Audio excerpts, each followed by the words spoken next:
Guia de estilo e instruções para a síntese de fala. Este é o início da mensagem.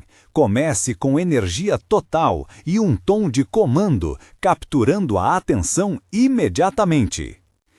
He was a man who had built his life like a fortress, glass towers, marble halls, a name on every plaque, and still the rooms of his house swallowed sound, and Christmas lay like an unlit room inside him. If you enjoy quiet, character-driven stories, stay with us until the end, and please like and subscribe if this warmed you. On the Gold Coast, the Pierce house stood in measured silence, all angles and pale stone, its lights arranged like teeth against a winter sky. Inside, the air had the clean chill of preserved things, polished brass, a faint trace of lemon polish, the echo of footsteps landing softer than they would in any ordinary home. Michael Pierce moved through it with the ease of a man who knew every hinge and seam, whose life had been reduced to a sequence of correct motions. He poured a glass of scotch, the ice knocking once against crystal, and the burn of it seemed to remind him that things could still be felt. The staff had gone home hours ago. The last of the wrapping paper had been taken to a recycling bin. The dessert trays returned to the galley, the last custodian's voice fading down the drive. A note lay on the hall table in the handwriting he trusted. "Everything locked up, sir. Merry Christmas. Emma." He read it twice, though he already knew what it said. The paper was warm with her hand. He kept the note in his palm as if a living thing could press back. Emma Rivera always left at 6:30. She moved through the Pierce household with a steady economy of motion that made large rooms small and service invisible. She had been here 3 months, recommended by an agency, then kept by Michael's quiet approval. And in that time she had rearranged one of his linen drawers, taught the houseplants how to survive less water, and set a small jar of something bright on the kitchen counter, a cobbled mix of herbs she called Sunday salt. In the mornings she always hummed without recognizing the tune, and at the end of every shift she tied her coat the same way. Michael observed it all like a man cataloging specimens. He thought he did not need anyone to notice his quiet. She was not the type to be noticed. When she closed the front door that night, she turned back on the stoop. The mansion windows were lit like a scale model. Emma found him at the base of the stair, his silhouette caught between the marble and the dark. He was unshaven, not exactly melancholy, but very like a person who had been ordered to stand still for a long time. She had a small bundle in her arms, wrapped in a tea towel, the shape of bread. And when she spoke, her voice was the color of a low flame. "Mr. Pierce," she said. She could have said "sir," but she did not. "Are you going to be alone tonight?" He looked at her as if he had not heard the question before. "I always am," he answered, with the bluntness he used for practical facts. It was not a complaint, it was a report. She shrugged, the way people do when they balance an invitation on the edge of politeness. "Well, my grandmother used to say nobody should eat on Christmas alone. Would you come have dinner at my place? It's not fancy, it's just—" She stopped and glanced at his hands, at the paper in his grip, and folded the words into something softer. "Just come, we make extra." It was the sort of question that should have been impossible to ask and easy to decline. Etiquette and reputation and the heavy machinery of his life insisted that an invitation cross certain thresholds. There were protocol, appearances, motives to be assessed. Michael listened to the logic in his head, the careful list of reasons not to, and he noticed, with a kind of unfamiliar curiosity, that each reason sounded smaller than it had in the past. The marble seemed to tilt. He surprised them both. "I'll come," he said. Emma blinked. For a moment she measured the man, and the breath she held shook. "You sure?" "Yes." The word felt like a different kind of step. He turned, unlocked the hall drawer where he kept his gloves, and for once did not ask for the chauffeur or the security team. He paused at the staircase, looked at the towering banister that had been made to keep things in order, and touched the wood as if to check it was real. He had no plan for what would happen if he accepted the invitation. He only knew enough to understand an opening when someone else held it for him. Outside, the city had that thin, sharp cold that comes with a high, clear winter. The sky threatened, but had not yet conceded to snow. Instead, a wet, steady rain leaned into the streetlights. Michael found his hood, untied, and retied it more carefully than he would have liked, and walked to the garage where his Bentley waited. The car had never been the same since his father had given it to him. Sometimes he thought the leather held traces of the man who had taught him to measure the worth of silence. Tonight he did not give the driver instructions. He took the wheel himself. The security guard opened the gate with an astonished look that did not quite reach his eyes. Michael climbed in and drove. The drive from Gold Coast to Logan Square was a thin, private journey through the city's breathing spaces. The rain made the high-rises blur. Traffic lights bled watercolor. Michael's suit collected small wetness that cooled him. The car's heater hummed a low domestic note. For the first time in years, he had nowhere to be within a schedule larger than his own choosing. There was a simple freedom in that, and it felt almost dangerous. Emma's house appeared. A narrow, painted building with a yellow that had been chosen by someone who preferred warmth to restraint. It sat squeezed between a brick bakery and a shuttered storefront. Its paintwork slightly flaked at the corners, as if life had been busy rearranging itself there. A little jasmine bush leaned toward the stoop, sticky with rain and perfuming the damp air. It was not elegant, it was honest. Michael found that he was noticing small things, how the house's porch light threw a friendly pool on the wet steps, the way a string of mismatched lights hung unevenly in the downstairs window. Emma opened the door before he had a chance to knock. She was wrapped in an old sweater that smelled faintly of rosemary and coffee. The kitchen was alive with steam and sound, a skillet whispering oil, the clatter of wooden spoons, the low humming of a radio that played something older than either of them. There were mismatched plates stacked on the counter, and a small candle flickered beside a chipped teapot. "You didn't have to," Michael said, because that was what a well-raised man always said when confronted with another person's effort. "It would look bad of me to let a man with no one eat alone," Emma replied, and her smile made the words less sarcastic than firm. She wiped her hands on her apron and stood with them held like an offering. "Sit. You're not a guest. Just sit." He obeyed the simple order. The house was narrow and full of things that had been chosen for usefulness and memory. A photograph pinned to a calendar, a potholder with a frayed edge, a teacup with a hairline crack that someone had patched with glue. The table was small. When they sat, their knees were a polite distance apart. The smell of garlic and simmered tomatoes wrapped itself around him and made his mouth open without permission. They ate from common bowls.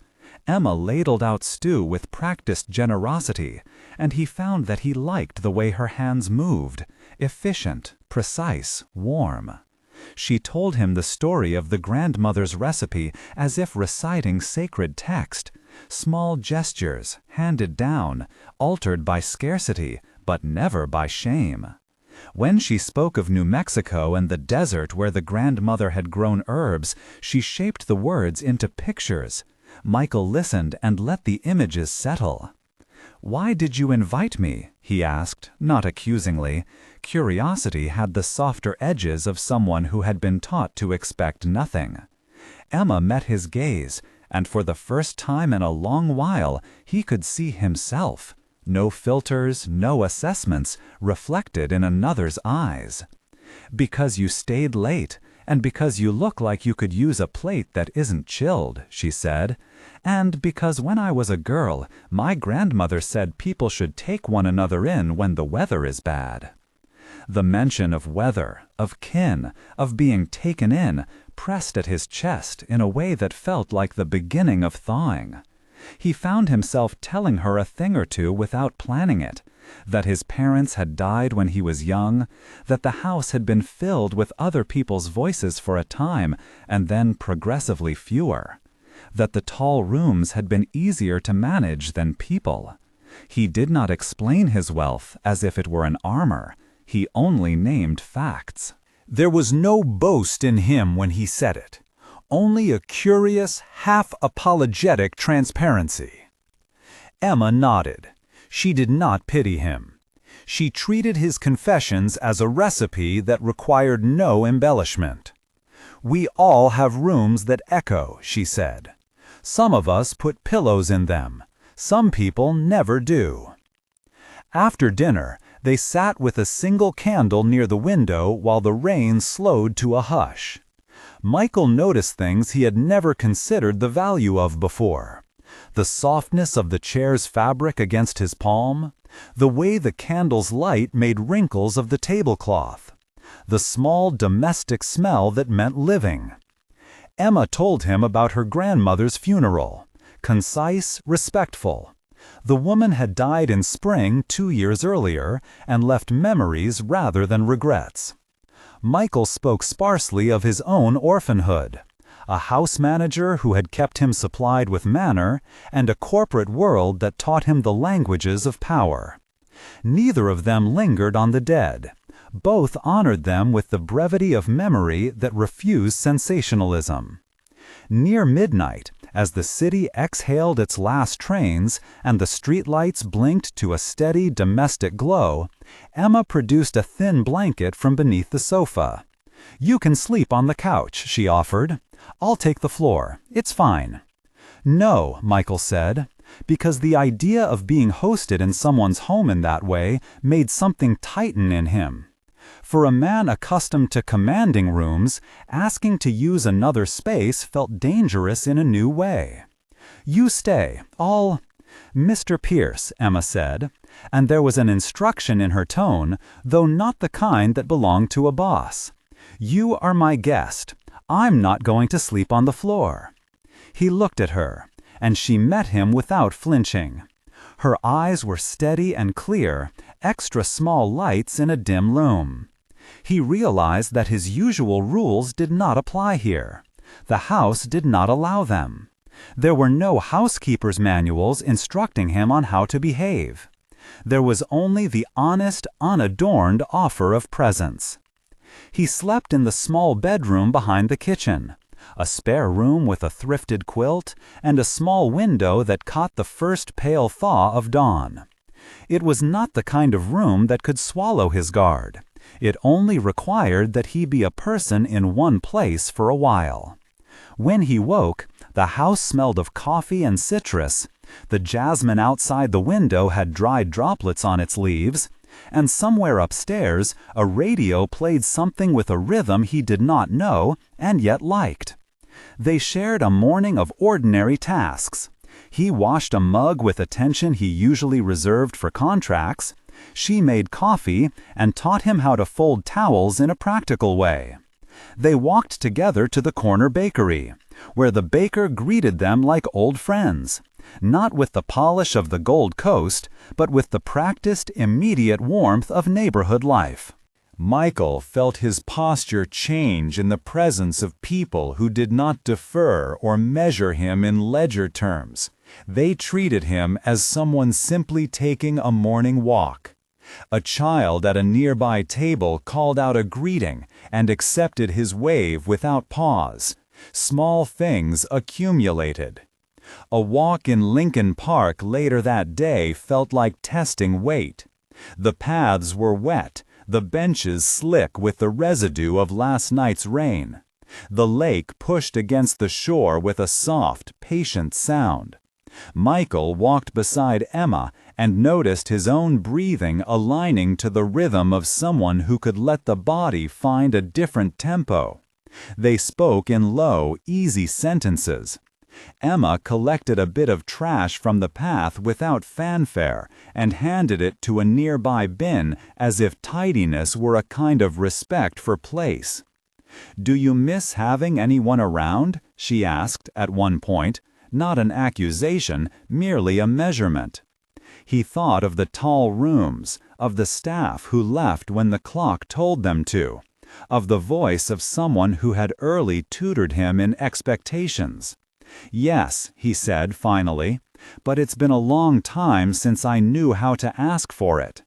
"Then ask," she told him, and the words were not a demand but a small map. Ask for a cup of coffee, a walk. Start with the small things. On his way back to the Bentley later that afternoon, Michael realized that the day had altered the weight of things. He had not intended to be changed by a bowl of stew and a narrow bed. Yet there were fissures in habits he had always thought permanent. He drove back to the mansion not to flee, but to return with a different kind of attention. The house received him with its accustomed cool, but the note Emma had left, "Have a good night, Mr. Pierce," was on the hall table like a bookmark, a small, steady artifact of human connection. For a few hours he let the quiet of his house wash over him again, and found it had a different texture. The marble floors no longer swallowed sound in the same way. They returned echoes that felt like possibility instead of accusation. He sat at his usual window and watched the city at dusk, the headlights running like a quick tide. The walls of his life had been taller than he had wanted to admit, but for the first time, the idea of walking down from them did not feel like an admission of defeat. It felt possible.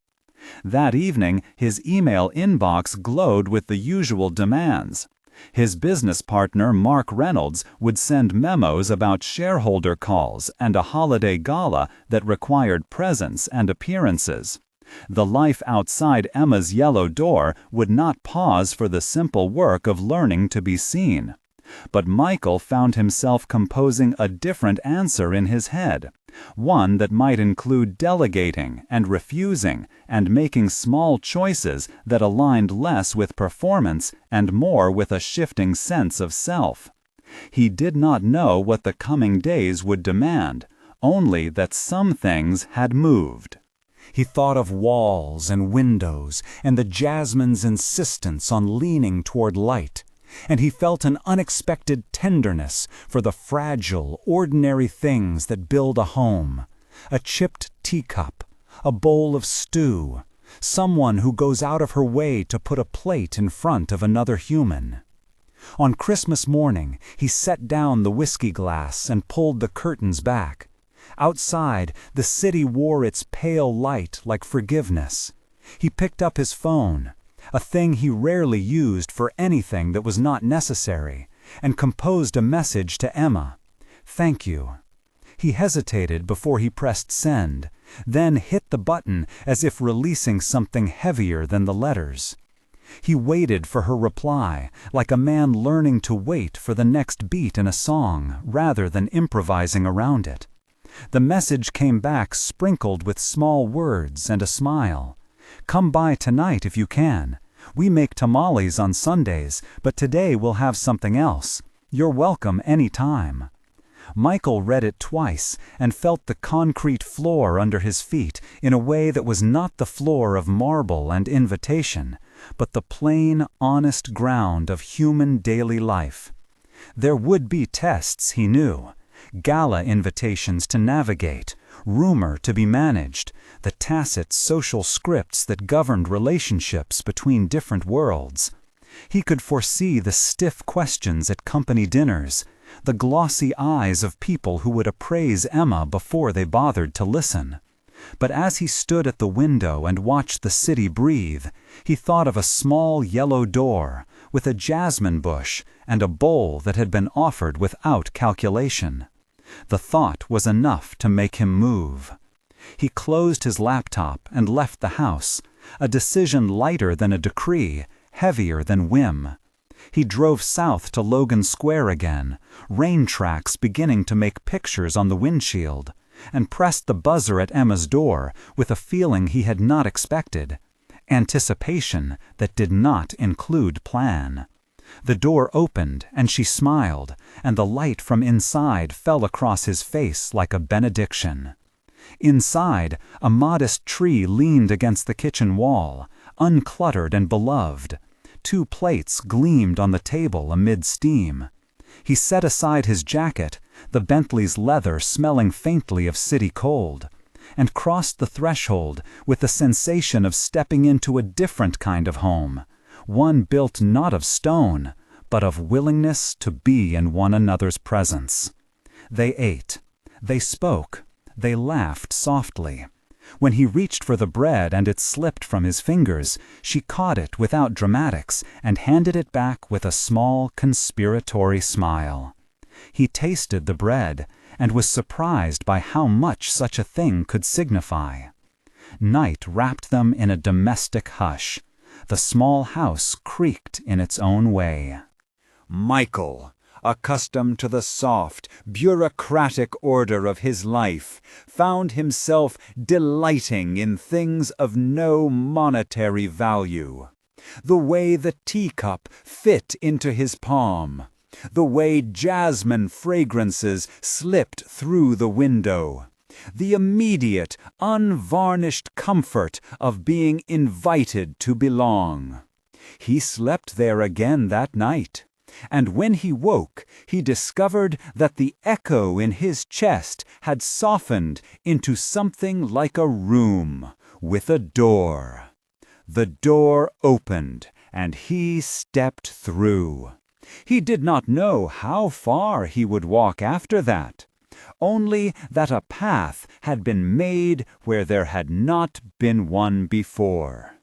The first step was not dramatic. It was simply the decision to answer a question with another human being's gift. Some doors, he thought later, with the private tenderness of a man who kept mental maps, were worth descending from marble to reach. And some houses, painted yellow and full of jasmine, were worth learning to call home. When the week began, the world that had once measured him by invitations and acknowledgments kept doing what it had always done, issuing summonses, arranging bouquets of expectation. He answered some and declined others. At a company dinner, he smiled and spoke with the practiced ease of the old life. But when a gala invitation arrived, glossy and ornate, he set it aside. It did not feel like loss. It felt like a decision finally named. On Sundays, he learned tamales, how the masa took the warmth of hands, how a folded corn husk could be an act of generosity. Emma's friends arrived with children and casseroles and stories that had nothing to do with prestige. They noticed his hands searched for the right rhythm, and they laughed when he sloshed sauce, and no one asked what car he drove. He brought a little dessert once, a loaf wrapped in a dish towel, and watched the way a small offering could soften strangers into neighbors. He kept the jasmine, too, taking a cutting from the yellow house and nursing it on his windowsill. It grew under a different light, slow and stubborn, and each morning he found the plant leaning toward the room, as if teaching him the small, steady art of turning. He did not imagine the world would stop being complicated. Rumors fluttered, invitations remained. But within the rumor and the shine, there was a new place to stand. Less show, more room. Michael discovered that belonging was not a single doorway to be earned, but a series of small choices. To sit, to pass the bread, to welcome, and to be welcomed. He kept opening doors. He kept coming home.